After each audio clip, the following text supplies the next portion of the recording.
جس سے تم محبت کرتے ہو اس کے لیے جان تک قربان کرنے کا حوصلہ رکھتے ہو، تو کبھی سوچا ہے کہ یہ احساس تم میں کہاں سے آیا؟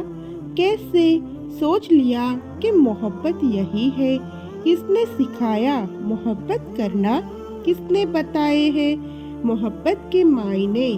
ارے جس نے تمہیں لفظ محبت کی پہچان کروائی، تم نے اسی کی محبت میں کھوٹ نکال لیا۔ تم نے کیسے سوچ لیا کہ تم اپنی محبت میں پرفیکٹ ہو؟ وہ اللہ جس کے نام سے محبت کو پہچان ملی، وہ اپنی محبت کا حق ادا نہیں کرے گا؟ کیا اس سے بڑھ کر کوئی کسی کو چاہ سکتا ہے؟ کیا تم بھی اس سے زیادہ خود کو چاہ سکتے ہو؟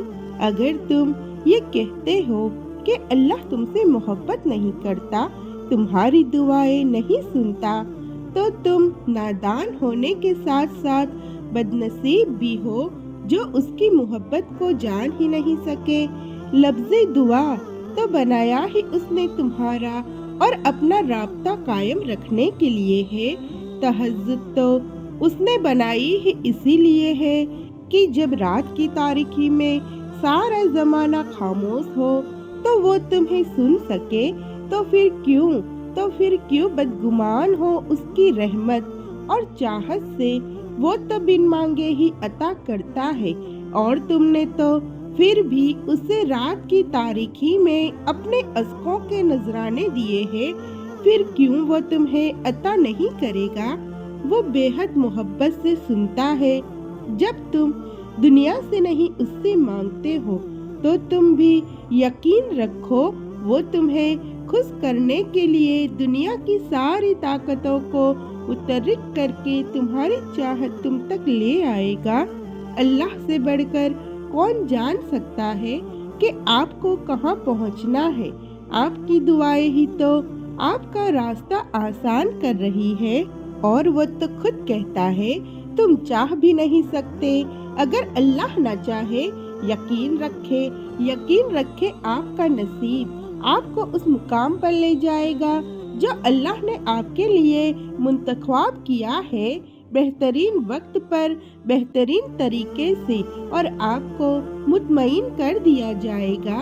جب تمہارا نفس اور شیطان تمہیں وسوسے دلائے کہ تمہاری دعاؤں کا کوئی فائدہ نہیں ہونے والا، تو خود سے وہی کہو جو حضرت ابراہیم علیہ السلام نے کہا تھا کہ میں صرف اپنے پروردگار کو پکارتا ہوں، مجھے یقین ہے کہ میں اپنے پروردگار سے مانگ کر کبھی محروم نہیں رہوں گا۔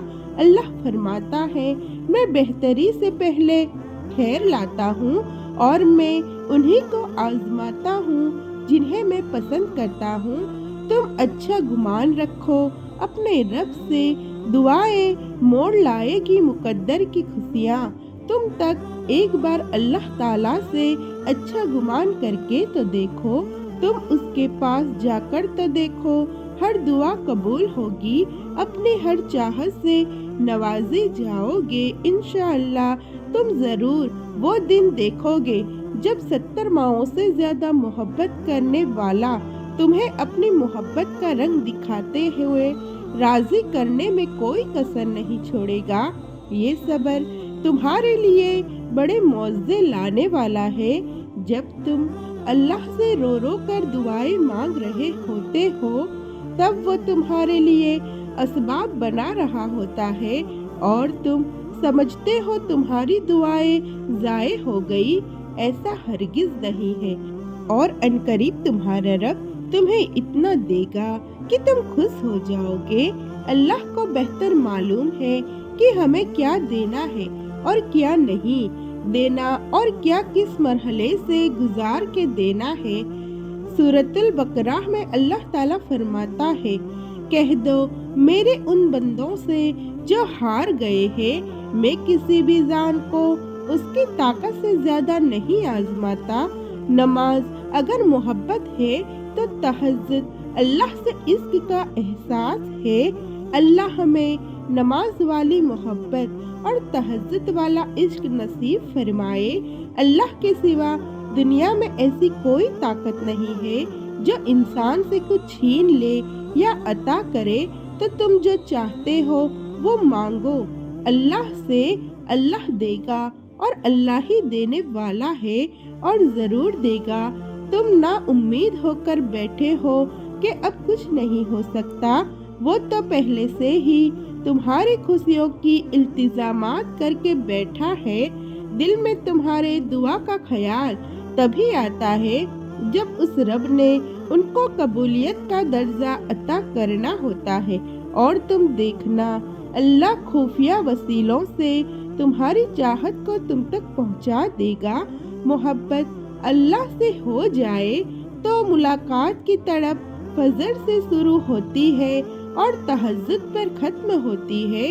جو کہانی تہجد تک پہنچ جاتی ہے پھر وہ کبھی ادھوری نہیں رہتی۔ چاہت سے نصیب تک کا جو فاصلہ ہے وہ بس ایک دعا کا ہے۔